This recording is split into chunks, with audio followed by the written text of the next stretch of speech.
अभिनंदन ma'am. Thank you. तुमचं नाव काय?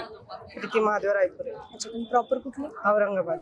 सध्या RRB PO, IBPS PO आणि लास्ट इयरला LIC ADO पण आला होता. त्या आधी प्रायव्हेट बँकेचे बरेच रिझल्ट आले, पण मला गव्हर्नमेंटच पाहिजे होतं, त्यामुळे मी हे कंटिन्यू केलं प्रिपरेशन. अच्छा, आई वडील काय करतात? वडील नाही आहेत. वडील 11वीत असतानाच एक्सपायर झाले. मग आम्ही दोघीच असतो घरी. अच्छा, मग आता अशा परिस्थितीत आईने कसा होता हा प्रवास? कसं मॅनेज केलं तुम्ही हे सगळं? म्हणजे होती अडचण होती अशी, पैसा वगैरे होता घरी, कारण पेन्शन मिळत होती आम्हाला, त्याच्यामुळे आर्थिक परिस्थिती बरी होती. पण मानसिक बळ नव्हतं, म्हणजे असे सपोर्ट करण्याचं असं कोणी नव्हतं. आज तुम्हाला कसं वाटतं? एक मुलगी अधिकारी झाली आहे तुमची, छान वाटत आहे. लोकांचे रिॲक्शन काय आज?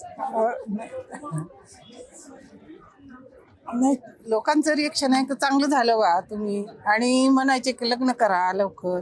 त्याचं इंजिनियर झाल्यानंतर म्हणायचे आता झालं शिक्षण हिचं, इंजिनियर झाली ते बघा आता.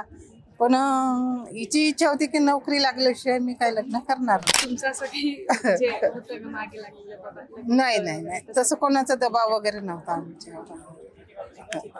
थँक्यू.